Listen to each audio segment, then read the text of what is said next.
Bonjour chers auditeurs.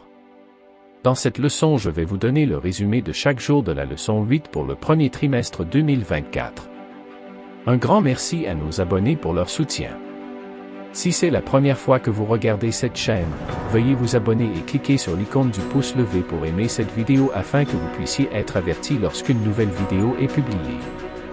Le titre de cette leçon: La sagesse pour une vie pieuse. Prions. Notre Père qui est aux cieux. Merci pour cette leçon. Aide-nous à la comprendre. Seigneur, aide-nous à mettre en pratique ce que nous apprenons. Au nom de Jésus, nous te prions. Amen. Le texte à mémoriser se trouve dans le psaume 90, verset 12. Apprends-nous à compter nos jours, afin que nous ayons un cœur plein de sagesse. Chers auditeurs, comme nous l'avons vu la semaine dernière, Dieu peut nous pardonner grâce à sa miséricorde. Dieu peut nous donner un cœur nouveau et nous rendre saints grâce à sa miséricorde. La Bible nous enseigne comment vivre une vie sainte. Cet enseignement comprend l'obéissance à la loi de Dieu. Lorsque nous respectons la loi de Dieu, nous vivons dans une relation étroite avec lui. Dieu remplira alors notre vie de bénédiction. Cette promesse est une bonne nouvelle. La promesse de Dieu de nous bénir signifie-t-elle que notre vie de chrétien sera désormais facile? Bien sûr que non. Le péché est puissant. Si nous n'y prenons pas garde, le péché peut nous séparer de Dieu. Dieu nous met à l'épreuve. Il permet aussi à Satan de nous tenter ou d'essayer de nous faire pécher. Pourquoi? Dieu veut nous montrer ce qu'il y a dans nos cœurs. Si les enfants de Dieu lui obéissent, Dieu rendra leur foi solide. Leur confiance en Dieu grandira. Des épreuves et des problèmes nous attendent. Dieu permet que ces choses arrivent pour que nous apprenions à être saints. Nous devons prier et demander à Dieu de nous aider à prendre conscience de la brièveté de notre vie. Nous grandirons alors en sagesse. Lorsque nous faisons cette prière, nous montrons à Dieu que nous voulons vivre dans la foi et la confiance en lui pour toujours. Dans cette leçon, nous aborderons les points suivants. La sagesse des commandements. Psaume 119. L'origine de la sagesse. Psaume 90. La sagesse dans les épreuves. Psaume 95, 81 et 105. Et la sagesse pratique. Leçon du dimanche. La sagesse des commandements. La leçon du dimanche décrit ce que signifie vivre une vie de foi, en la comparant à un voyage avec Dieu. Au cœur de ce voyage se trouve l'engagement à observer la loi de Dieu, guidé par son amour, qui est décrit comme une lumière brillante éclairant notre chemin. Cette leçon met l'accent sur la promesse de servir et d'obéir à Dieu de tout cœur, en s'inspirant des versets 1 à 10 du psaume 119. Vivre une vie de foi implique l'adhésion aux enseignements de Dieu, ce qui se traduit par la sainteté et la pureté. Elle compare nos vies à une offrande parfaite à Dieu, en se référant à Exode 12, verset 5, et à Romains 12, verset 1, décrivant les croyants comme des sacrifices vivants, dédiés au service de Dieu.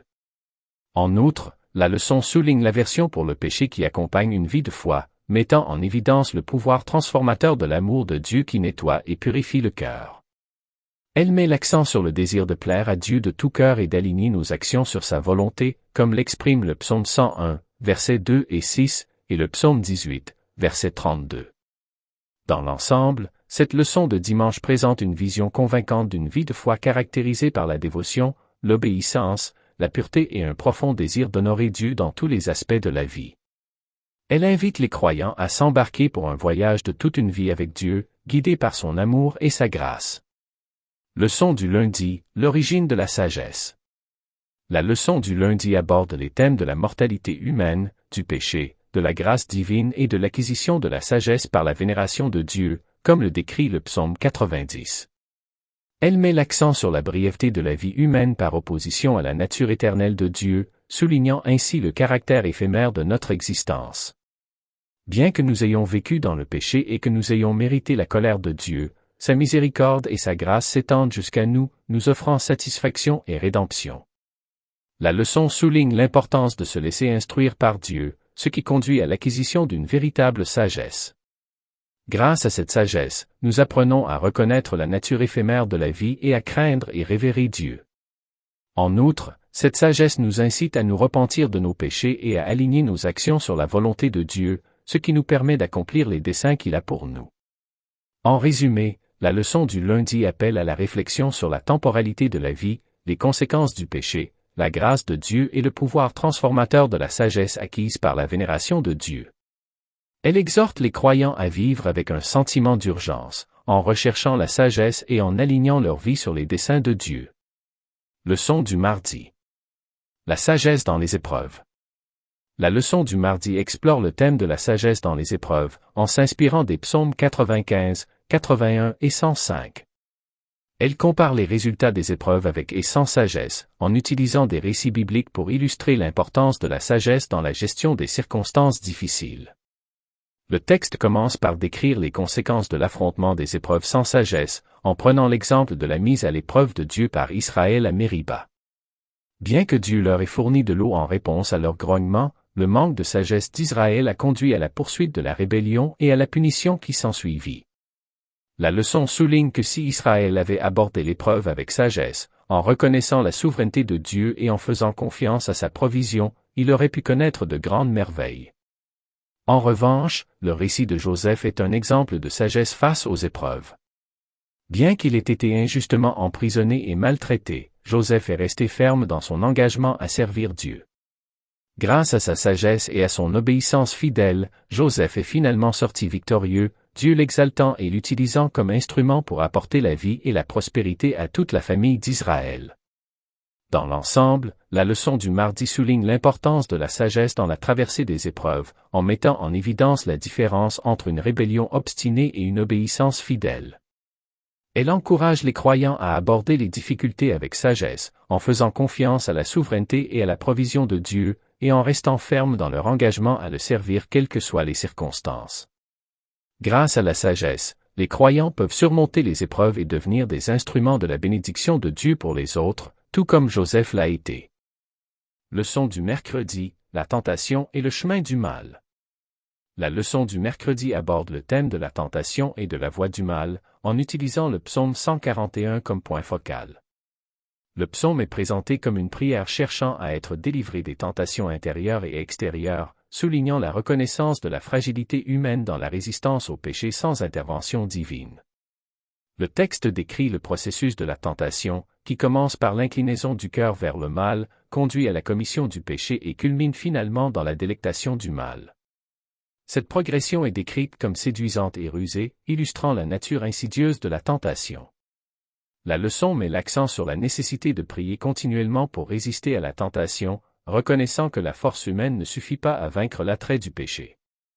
Ce n'est qu'en dépendant totalement du Seigneur que l'on peut remporter la victoire sur la tentation, soulignant ainsi l'importance de s'en remettre à la grâce et à la force divine. Malgré la lutte permanente contre le péché, le texte offre l'espoir d'une victoire finale sur le mal, suggérant que le triomphe final est encore à venir. Cette perspective reflète un sens de la persévérance et de la foi dans la délivrance ultime de Dieu de l'emprise du péché. Dans l'ensemble, la leçon du mercredi donne un aperçu de la nature de la tentation et de l'importance de la prière et de la dépendance à l'égard de Dieu pour résister au mal. Elle encourage les croyants à rester vigilants et inébranlables dans leur recherche de la justice, en faisant confiance à la puissance de Dieu pour vaincre le péché et se libérer de son emprise. Leçon du jeudi, la sagesse pratique. La leçon du jeudi explore les multiples bénédictions qui résultent d'une vie de droiture et de sagesse, telles qu'elles sont décrites dans les psaumes 1, 112 et 128. Ces psaumes servent de guide, illustrant les récompenses qui découlent de l'alignement de la conduite d'une personne sur la volonté de Dieu. La fonction première de la sagesse, comme le souligne la leçon, est d'amener les individus à se conduire correctement selon la volonté de Dieu. Ce faisant, les croyants se voient promettre une multitude de bénédictions. Première bénédiction, ceux qui marchent dans la justice sont assurés de la faveur et des bénédictions divines sur leur vie, comme le montrent les psaumes 1, verset 1, et 112, verset 1. 2. La prospérité. La vie juste entraîne la prospérité et le succès des entreprises, comme l'indique le psaume 1, verset 3. 3. Une descendance puissante, et oui. La droiture de l'individu s'étend à ses descendants, leur assurant force et prospérité, comme le montrent les psaumes 112 et 128. 4. Bénédiction matérielle. Le verset 3 du psaume 112 promet la réception de bonnes choses et de richesses pour ceux qui suivent les voies de Dieu. 5. Guidance divine. Ceux qui marchent dans la justice sont guidés par la lumière de Dieu, qui éclaire leur chemin et s'assure qu'ils restent sur la bonne voie. 6. Bonne gouvernance. Les individus justes sont capables de gouverner leurs affaires avec sagesse et justice, assurant ainsi l'ordre et la prospérité. 7. Stabilité et mémoire. Ils ne sont pas enclins à faiblir ou à être oubliés, comme l'indique le psaume 112, verset 6. 8. Absence de crainte. Les personnes justes n'ont pas à craindre les mauvaises nouvelles ou les calamités, car elles se fient à la providence et à la protection de Dieu. Psaume 112, verset 7. 9. Victoire sur les ennemis. Le verset 8 du psaume 112 assure aux croyants qu'ils triompheront de leurs adversaires. L'exaltation, en fin de compte, les justes seront exaltés dans la gloire, leur droiture et leur fidélité reconnues et récompensées. En résumé, la leçon du jeudi souligne les profonds avantages et les récompenses d'une vie de justice et de sagesse conforme à la volonté de Dieu. Elle encourage les croyants à embrasser la droiture, sachant que ce faisant, ils invitent les bénédictions et la faveur de Dieu sur leur vie, maintenant et dans l'éternité. Chers auditeurs, le conflit actuel entre le bien et le mal nous empêche parfois de profiter de toutes ces bénédictions, ou de n'en profiter que partiellement. Cependant, le temps viendra où nous pourrons être pleinement bénis, dans le royaume de Dieu. Dans la vie moderne d'aujourd'hui, la plupart des gens veulent être heureux plus qu'ils ne veulent être sages. Pouvons-nous vraiment être heureux dans cette vie sans la sagesse de Dieu? Le livre des psaumes dit que non. La bonne nouvelle, c'est que Dieu ne nous demande pas de choisir entre la sagesse et le bonheur. La sagesse de Dieu apporte le vrai bonheur dans nos vies. Dans la Bible, la sagesse et le bonheur sont plus que des idées. Ce sont des expériences réelles qui découlent de notre connaissance, de notre louange et de notre confiance en Dieu. Dieu veut que nous fassions des images dans notre esprit de tout ce que Jésus a fait pour nous et que nous y réfléchissions attentivement. C'est la fin de cette leçon. Veuillez la partager avec vos amis et votre famille. Que Dieu vous bénisse.